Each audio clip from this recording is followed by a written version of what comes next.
Hi, and welcome to our session on shadow work. So, we're going to talk about what the human shadow is and how to deal with the sucker. And Mm-hmm. when I was thinking about this yesterday, when you had mentioned it, I was thinking there is one time a day when we have no shadow. Do you know when that is? Night because there's no light. Well, that's no, I said one time of the day. Oh, shoot. Okay. Well, I didn't know, Okay, what? It's at noon when the sun is directly overhead. You have no Oh, shadow. so it's just below us. Yeah, I Hi, get you. everybody. I'm Dr. Mark Waller. I've been a licensed marriage family therapist for 26 years, and this is my partner in growth, Christina Black, who is a massage Hello, and everyone. cranial sacral therapist. And today we're going to talk about that which we disown, the shadow. Mm-hmm. Mm-hmm. Yeah, And what we've all is got one. in what inspired you to pick this topic, Christina? Well, I think that sort of on with the idea of having an episode a few episodes ago of what is our spiritual journey, how do you take the spiritual journey, this work has been helpful in my spiritual journey. Oh, And I think that especially for our friends who have worked on the moment mindfulness so much that they've had their awakening experience, this work gets so much quicker too. And it's one of the best right. ways to get very aligned with yourself. Let's just get Okay. rid of the very, to get aligned with yourself. It's a great way to get aligned with yourself. Well, the concept of the shadow came originally from Carl Jung, Mm-hmm. and it's I was going to read something very quickly that he said about it. Shadow work brings unconscious parts of ourselves into conscious awareness. The thoughts, emotions, impulses, and memories we reject or we rejected, denied, or repressed because they didn't fit our self-image or social Right. conditioning, Right. the traits, emotions, and desires we find unacceptable or shameful. Does that sound about right? Yeah. Yeah, absolutely. So, in other words, it's the shadow are the parts of us that we have disowned. Right. Now, Yeah. typically, let me just make a comment about this. Typically, I think of the shadow as being the characteristics we displayed as children that our parents or society in general told us were unacceptable. Right. But there's an Yeah. exception to that when it comes to relationships that we're going to talk about today, because we created our own shadow out of parts that we find unacceptable. And so we play a role in this ourselves. Yeah. I have one more question though. Do you think that part of it is sometimes that we don't even realize this is a part of us? Like we haven't had the chance to like see this thing yet, and that's why we're shocked in a good way when we finally come across it. You know, that's the whole purpose of this channel, is to help people see things about themselves that they couldn't ordinarily see. Yeah. And so, yeah, Yeah. you're right. Absolutely. It's all unconscious Yeah. until it's made Yeah. conscious. Bringing things to the conscious mind. Soar with us by bringing your non-conscious thoughts to your conscious mind. Mark and I are dedicated to discussing and teasing out, I guess, just different aspects of being a human. Uh-huh. Is that fair? I think that's fair. You, Philosophy. you know, and dealing with our shadows about accepting the parts of us that we have disowned. Mm-hmm. Right. Which it means like parts of yourself that you reject. Right. That we don't want to see in ourselves. Right. You know, it's hard. Right. It's hard to admit that there are parts of us that we don't want to see, and as a result, we repress them, and when we repress them, we project them onto other people. And so, one of the key concepts we're going to talk about in the beginning, we're talking about an introduction to what the shadow is. Then we're going to transition into what you can do about it. Yeah. because That's the good stuff. it's really key work. Yeah.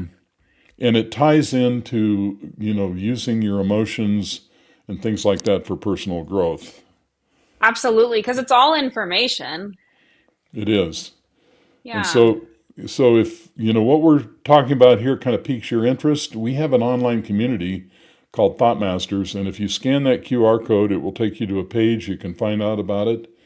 And we would love to have you join us in this journey of self discovery. Mm-hmm. So, all right. Because when we integrate our disowned parts, that leads us to wholeness. Mm-hmm. Which will lead to presence. And you said something this morning when you and I were texting back and forth about this that I wanted to bring up. And you said you brought up the concept of preferences. And I Yeah. and I had something to say about that, but I wanted you to explain it first, what you meant by that. Oh, sure. Well, I guess it's just there may be parts about our life, the way we live our life that works like is or isn't in alignment with how what we really want. Mm-hmm. And so, like we might have been taught it's acceptable to live life in XYZ ways when um when in reality, like that was just one person's opinion. And they might Okay. not have the opinion that works for you. So the thing that came up for me when you were explaining that to me was that it's about reclaiming the real genuine person that we honestly are. Yeah, our To me, it's sovereignty. not. It's our behavior, the way we, the things we do, and the activities we engage in life are an expression from what's either authentic or inauthentic. Mm-hmm. And reclaiming your shadow is about being more authentic. And Yeah. and I think one thing people think of is you need to go do some work on yourself to find the true you. And I don't actually subscribe to that. I think the problem with the shadow is we're busy doing something other than being ourselves. And Yeah, we're doing what we think we have to do. that's right. And so we're doing some learned behavior that makes us feel more acceptable or more, Right. okay. And when we remove that, the authentic person that we really are just kind of emerges and that energy starts Right. expressing itself. Yeah, you just need to stop stopping yourself from coming out. So it's kind of a cautionary tale because I think the Yeah. tendency in personal growth work is to go for the goal instead of work on what's blocking the goal.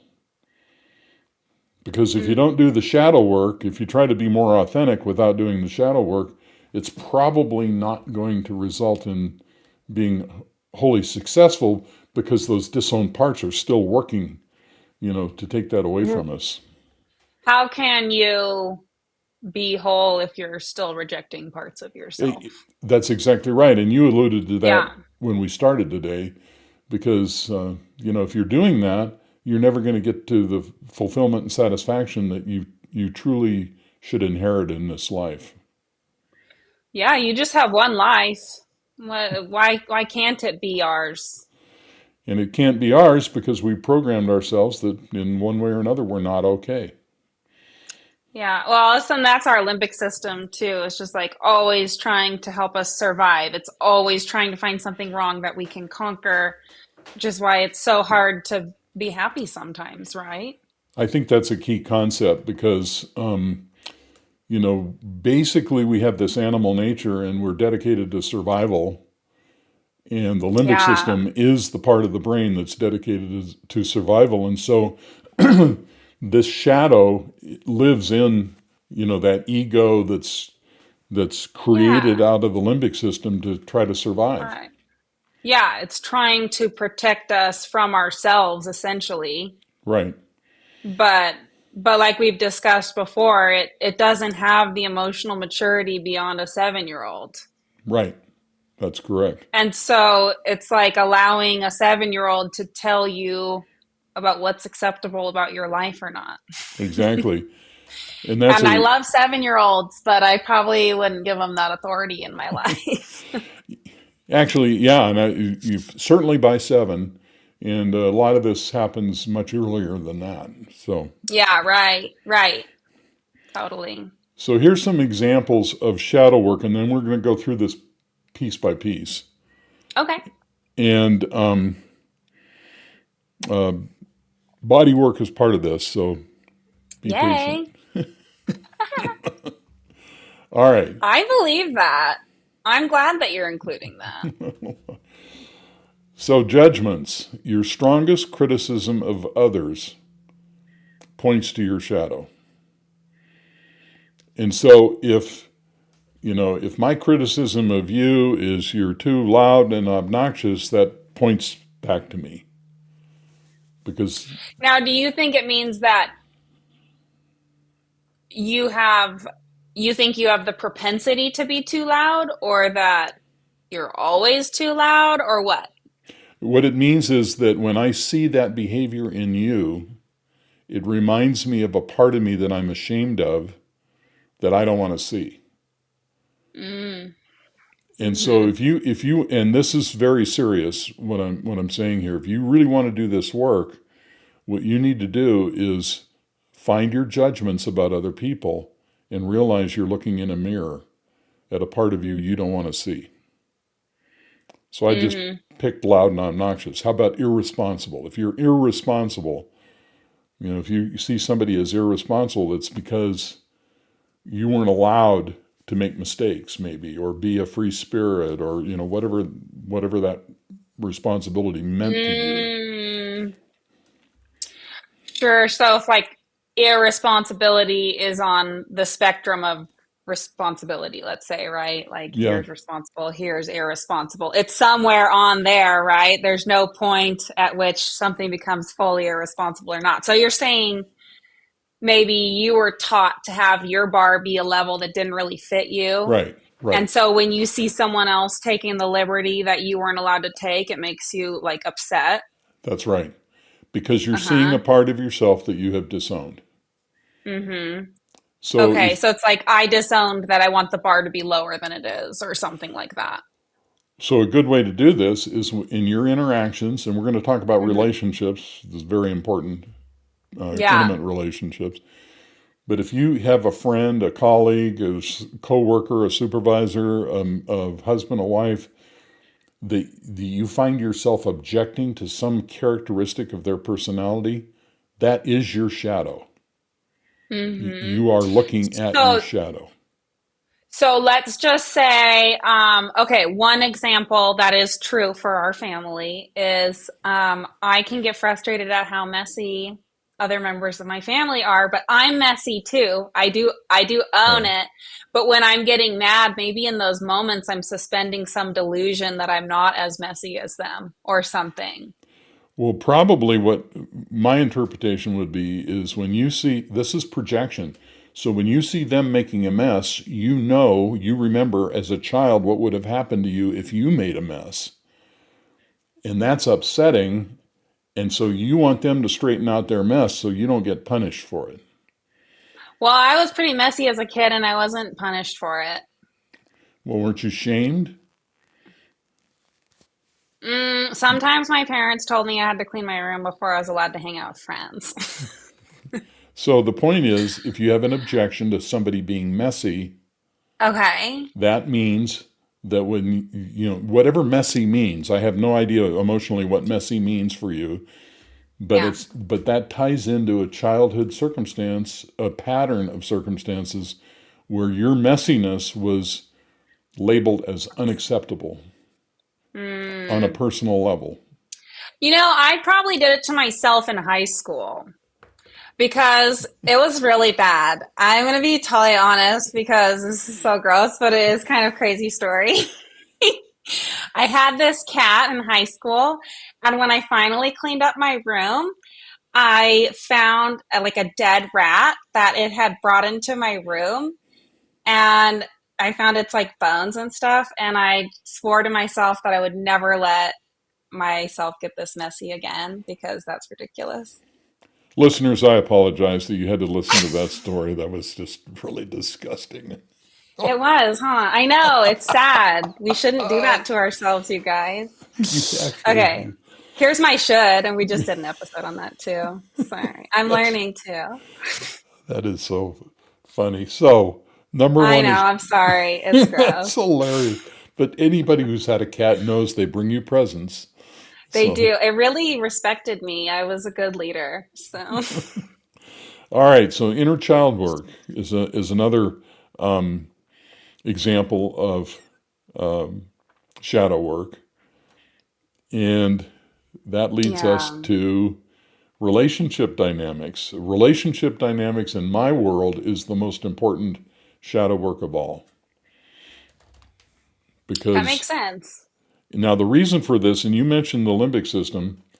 So when we're children, we develop an emotional roadmap for what a relationship looks like from one of our parents, usually, Hmm. and or a caregiver, whatever caregiver was, And so Right. we use that in our adult relationships. And so the limbic system, the survival part of the brain, becomes very active in, marriages and close personal relationships as adults. And so the dynamics in those relationships point right back to the shadow parts of ourselves that we brought with us into that adult relationship. Right. Right. And that's kind of tracks with things you've said before, like your partner is your greatest spiritual teacher That's correct. because they're the ones showing you most often what's pulling you out of presence. I told that to somebody the other day. We were talking, I don't know if it was on our live stream on Thursday night. By the way, please attend our live stream 6:15 on Thursday evenings with Vanessa Marino, who is the manager of our Thought Masters online community. I believe that I told her that relationships exist to make you conscious, not happy. And that's kind of Mm-hmm. a shocking statement, but But I it's really believe true. it's true. Yeah. Mm-hmm. And it takes a lot of weight off of the relationship when you realize like your happiness is your responsibility, but that what this person's showing you is actually a gift to you. Mm. Yeah, well, you have to Mm. really reach a level of maturity You do. where you realize that life is a mirror and stop blaming and not taking responsibility because Right. at some level, what's being brought into our lives is there to show us more about ourselves because I believe consciousness wants to have a greater experience of us. And so it wants that kind of baptism of fire to take place so we eliminate these Mm-hmm. things. All right, and finally, body awareness, which we'll talk about in a few minutes. And so far, let's recap what we're talking about. We're talking about the different examples and aspects of shadow work. Now let's look at the healing part of this, and I'm going to combine 1, 2, and 3 into one example of how to probe the non-conscious. And what was 1, 2, and 3? Let's see. Judgments, Strongest criticisms of others, inner inner child child work, work, and relationship relationship dynamics. dynamics. Okay, so I would actually argue body work probes the unconscious too, well, it or does, body awareness. Yeah. but it's a separate healing Oh, path. See, I'm going to combine the first three into one healing path here. I kind of get what you mean because some are like on the psychotherapy front. Right, that's what I'm talking about. Yeah. Okay. Yeah. And this is a very simple exercise that we can all do. And this uses the emotional reactivity that happens in judgments, in inner child experiences, and in relationship dynamics. And what you do is you just ask this open-ended question. I had this reaction to Christina today. I thought she was too messy. What does that say about me, and how does this relate to my childhood? And So I had this, you're acknowledging the reaction, right, you're saying what it was, and you're asking where it came from. Like, that's right. right? Yeah, okay. And as you like to say, what I'm doing is I'm probing the non-conscious mind. Mhm. Mhm.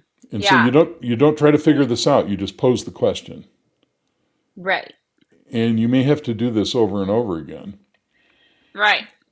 But every time I have this reaction to Christina's messiness, I'm gonna take time, and it doesn't matter if I don't remember to do this until the next day. I'm gonna take time to pose the question. Okay, I'm having a reaction to her messiness. What does that say about me, and how does this relate to my childhood? Mhm. And I think Yeah. both you and I have agreed that if you do that consistently for a while, it may take a week or two, all of a sudden you'll start getting images and memories that tie Mhm. these two things together. Yeah, absolutely. Yeah, I mean, I would say most of the time it happens within a day or two, maybe three. But Hmm. yeah, sometimes we do hang questions out there a couple weeks. Now that's a really smart point, because what we have found is that people, kind of team up with us, and they do a moment mindfulness and have an awakening experience. Being able to see this is almost instantaneous. Yeah. By If you're st- awakening, we mean you're awakening to a higher level of consciousness. And so, just by nature of that, you are going to have an easier time pulling more non conscious information to your conscious mind. let me give you an example of that. Years ago, I had a woman who worked really hard to understand all this stuff, and she had a major Hmm. breakthrough. We were teaching her moment mindfulness. She realized the voice in her head was not who she was. She woke up. She had this awakening. So she comes in and she says, "Okay, fine. I did all this. I can see it. My perspective has completely changed. But why do I get depressed every afternoon at 4 o'clock? Around 4 o'clock, I get depressed." Hmm. And I said to her, "Okay, when you were a little girl, what used to happen to you every afternoon at 4 o'clock?" And her eyes got big, and she said, "Oh, I know what it is. My dad would come home at 4 o'clock, and he was always in a bad mood." Boom! She just saw it just that fast. That's just what you do at 4 o'clock is feel heavy. Yeah. And so Oh, she it's so would, sad. 4 o'clock on the dot, that thing would get triggered. It was dad coming through the door, even though she was 35 or 40 years old. And Right. It's there just she her was, that training. little girl all over again. Mm-hmm. Yep. Now, So crazy. in traditional Freudian analysis, it would have taken maybe a year or two for that to Have connect. come out. Mm-hmm. But she saw it Mm-hmm. instantly. Right. Because it's just no longer being suppressed. Right. And so when you have an emotional reaction to anything, that is, a gigantic signal that something from your childhood is being triggered. And just pose the question, how does this relate to my childhood? And you will start getting answers. And what Christina and I have both realized is that the insight, when you connect the dots, is the healing. Mm. Yeah. Yeah. Yeah. Yeah. Right. And as someone who works on the human body for a profession, I will share too that when those moments of insight happen, it seems that areas of your body will relax more and raise your function wherever that is. So you can even turn a curious eye onto what's happening in your body as you come to like healthier realizations about yourself and life. So I just jumped ahead here. Let's talk about body work and how, what are the we talked about emotional reactions. The body Hmm. doesn't have emotional reactions, but it has tension and other things. So how do you kind of zero in on that? Well, so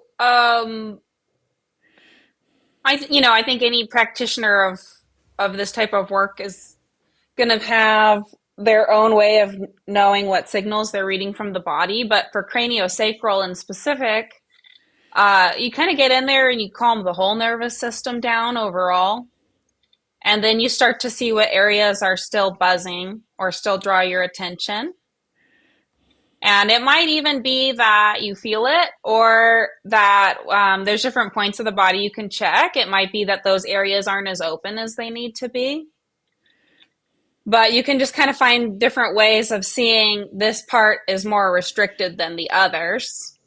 And as you get into Okay. there, that's when they can have like a memory pop up with having that area worked on, or the sensation of realizing something that was true for them. So let me reframe this just a little bit. So, Mm-hmm. how does body work become shadow work? Oh, I think because while you are calm and in a like safe Oh, state, that makes the so much sense. non-conscious now feels ready to offer up the next thing that's keeping it from presence. Okay. And you know, it's like interesting because they'll teach in classes that different professionals might bring out different things in you on the same day. Oh. And so it's not even so much that that was the right thing for you always. It's just that was the most important thing that your non conscious mind was ready to take on, given that set of circumstances, that therapist, that Hmm. day. But it is neat because it's always something. So let me ask you a question. Let's say a shadow part is a part that you have at some non-conscious level believe is unacceptable. Hmm. How does that show up in the body? So many cool ways. So sometimes the person's like dream, like the part of their brain that does dreaming, it like spills over under their wakefulness. And so sometimes they'll even start feeling sensations. Like I've heard people say, like, I lost all control of having a form and I was suddenly liquid mercury and I Hmm, was spilling off of the table. really? Or I've had people say, like, where my stomach is, it feels like there's a brick wall there. And Okay. like, oh, okay, so then we can like work with the brick wall image. Or sometimes it'll just like in less fantastic ways, it'll start releasing a lot of heat there. And so it'll feel like, you know, a heated pad was on there, but it's just what's coming out of that person. And what Um, what indicates to you? Now I know people have lots of different things that you work on with body work, but what is the first indication that this is a shadow issue, a shadow part that's expressing itself? Maybe that's well, an unfair question.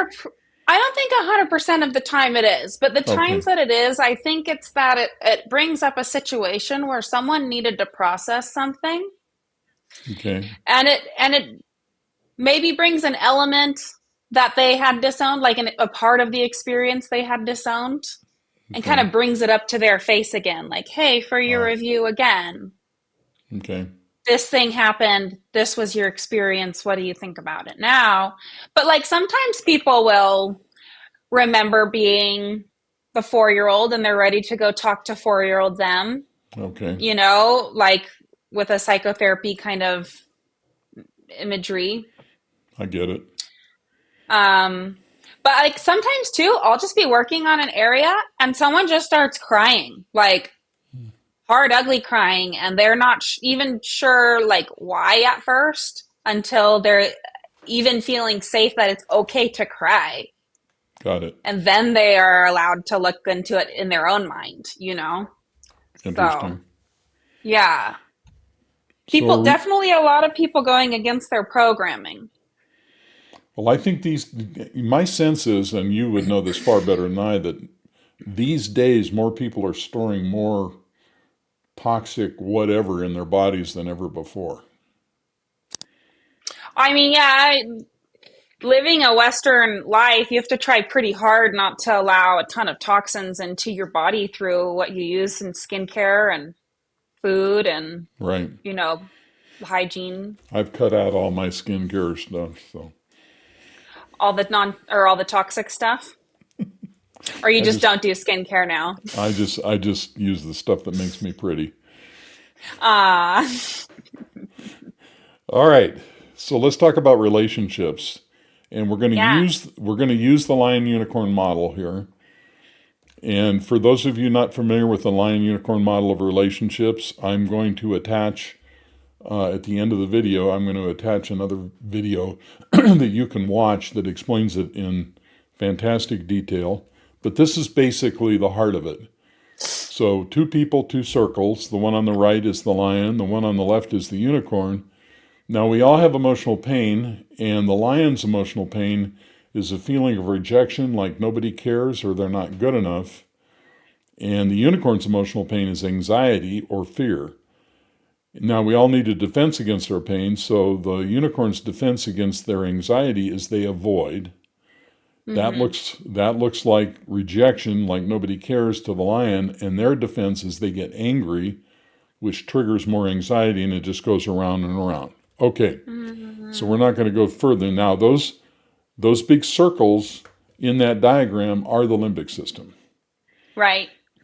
Okay, so now let's take this into the shadow, because the lion unicorns have shadows, and this is where this gets interesting. So these are the disowned parts of the lion and the unicorn, and you can see, let's start in the upper left, the unicorn has disowned their anger and projected it onto the lion, and then they attack them for being angry. Because they don't want to see their own anger. Right. And the unicorn, or the lion, projects their weakness and vulnerability onto the unicorn and attacks them for being weak and vulnerable. Now, let me explain. So the lion doesn't own their own weakness and vulnerability. That's correct. Now, it turns out that the unicorn is not actually weak and vulnerable. They're passive. They have a passive system, and so they're avoidant, and they're careful, and they're cautious, and passive aggressive. All of those things look like weakness and vulnerability to the lion. And so they use that as an excuse or as a target for the projection. Yeah. And so they see that psychological kind of makeup of the unicorn, and they label that as weakness and vulnerability, which is the part of them they don't want to see, so they attack them for it. Now, it's like we are maybe passive for different reasons. Like the lion would be passive if they're feeling weak or vulnerable. Is that the idea? Well, they're lions. Lions don't feel weak and vulnerable. See, they've disowned it. Right, but like what's really going on there, if you were to take ownership of it, they're weak and vulnerable. That they are weak and vulnerable. Yes. And that's maybe why they are passive. Well, lions are not passive. Unicorns are passive. Yeah. But if we're disowning it, then that means we really are on some level, right? They're not disowning their passivity. They're disowning their vulnerability because they're lions. They don't want to show vulnerability. And so they mistake the passive system of the unicorn as vulnerability, which it really is not. I mean, honestly, in this relationship, the unicorn is the more powerful of the two. Right. Because the lion's always looking for acceptance. That's right. And that can only come from the unicorn. That's right. And so what the unicorn does is they never want to believe they're angry. And so they look at the lion's more aggressive nature and they project their anger onto the lion, and then they attack them for being too angry. Because they don't want to see their anger, so they see it in the lion, which is not necessarily true. You know, the lion might be more aggressive, more passionate, more expressive, but they see that all those characteristics as anger, so they can attack them, so they don't have to see their own anger. So those are the disowned parts of the lion and the unicorn. Now, some of this, doesn't come from parental dissatisfaction or criticism. It comes because they don't like the feeling they have themselves. Right. And so the unicorn doesn't like the anger. They don't like the way it makes them feel, so they don't want to see themselves as an angry person. So what can they do about it? Just go back to the questions that we said earlier, like Exactly. why am I angry? What happened when I was a child about this? That's right. Well, they Hmm. don't. They say I'm having a reaction to my wife's anger. What does that say about me, and how does that relate to my childhood? So how would I ask that question as a lion for my weakness and vulnerability? Like, why don't I accept my weakness and vulnerability? So What you happened would as a kid? no, you would say I'm reacting to my husband, his weakness and vulnerability, which would express itself typically in irresponsibility or not showing up or not responding or not taking the initiative. Hmm. That's what unicorns do in a relationship is they control the emotional connection by withholding and being passive aggressive. And when you, as a lion, when you look at that and you respond by getting angry, you say, okay, I'm seeing my husband as irresponsible. Okay, what does that say about me and where does this really come from? Is this Hmm. making sense? Yeah, I think like so on some level, like on surface, but I was trying to like fill in my own blanks about something that I don't necessarily want to say out loud, but I just was Okay. trying to figure out how to do it. So let's say you have you have a husband who leaves or avoids. He plays baseball with his buddies all the time, and he doesn't show up for the relationship. Okay. That looks like he's not a real man because he won't Okay. come and love you. So Hmm. that looks weak, and that's weak. He looks weak because he won't stand up and love you the way you And like want him. grow up. He won't Sure. grow up. He's still a boy, Hmm. and so you react to Hmm. that weakness.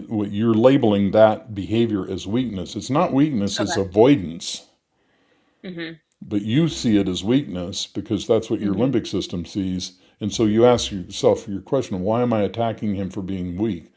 What does that say about me? Hmm. And you immediately realize, oh, I don't want to see myself as weak.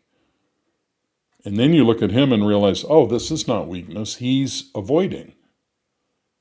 There's Hmm. something else going on in him that I'm not seeing because I'm busy perceiving it as weakness.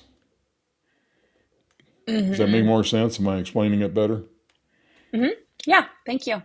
The same thing with anger. If I'm looking at you and I see you're angry and I'm having this huge reaction, why do you have to be so angry all the time? And why has everything got to be such a big deal? Okay, I'm Hmm. reacting. I'm reacting to your the way you express your emotional pain, and I'm labeling you as an angry, psychotic. I mean, lions and Makes things unicorns, a big deal. they come into my office all the time, and the unicorn will turn to the lion and blame them for being they're the psycho. I'm the reasonable one, for heaven's sake. Why is she so angry all the time? That's projection because that unicorn does not want to see their own anger. Hmm. Hmm. Man, it's brutal. You know, That is so true. it's so true. Ugh. And I've been thinking about this, not exactly from this topic's point of view, but I feel like they tie together. And that was, kind of thinking up of about how everything's made up of the same basic pieces, right? And Hmm.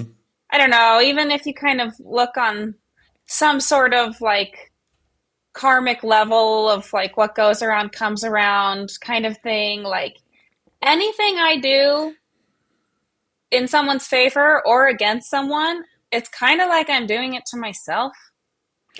But in reality, that's true. Yeah. And so, and I was kind of thinking about this because I had just a really bad feud with someone in my life. And I sort of realized that, like, every time we triggered each other, we would each stoop super low, like just very low with each Right. other. And I began to realize that, like, every time I was complaining about her, it like pointed back to really like a Hmm. reality about me. Right. Until and that's like where I finally it's at one point I was like trying to prove my rightness to this Hmm. person, and then I just realized like it never stopped. Like she keeps trying to prove her rightness to me. Right. No one's getting through. This just isn't ending. Right. And we're both getting uglier and uglier. And so I just dropped it all together and just kind of realized like I'm as as ugly as I think she is when we get Right. into this. Right. And I'm not willing to do that anymore. Good. Yeah. And so the So thing you were objecting to that was, interesting. I mean, let's say you're having a political argument. Okay, underneath the politics is a characteristic about the people who believe in those politics that you don't like, and it turns out it's all about you anyway. And so that's where the learning is. So these conflicts in relationships always point back to us because there's always something we can see about ourselves that we're not willing to see. Mm-hmm. But if we Mm-hmm. want the So like goodies, we got to see it. yeah. So like if it stirs us up, there is something there we can understand about ourselves. Absolutely. And that's shadow Yeah. work in a nutshell. Yeah. Yeah. Interesting. So I if wonder if it'd anything, be good to like do a journal where you like just look back and go like, did anything stand out as like really frazzling me today?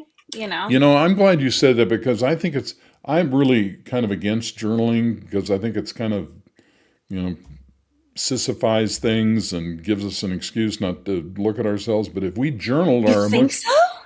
I do. Ah, okay. But if we journaled our emotional reactions to things we don't like, I think that would be the book on the work we need to do on ourselves. Yeah.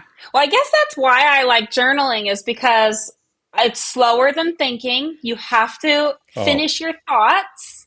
And if you're writing them, then you realize like, oh, I might have been tempted to skip the second half of this thought and like skip things that made it logical. well, let me clarify what I'm saying. A Okay. lot of people want to journal instead of do the real work. Oh, yeah. I just find journaling is like a great way to help you become aware of what you want or what matters to you. But that's my whole point.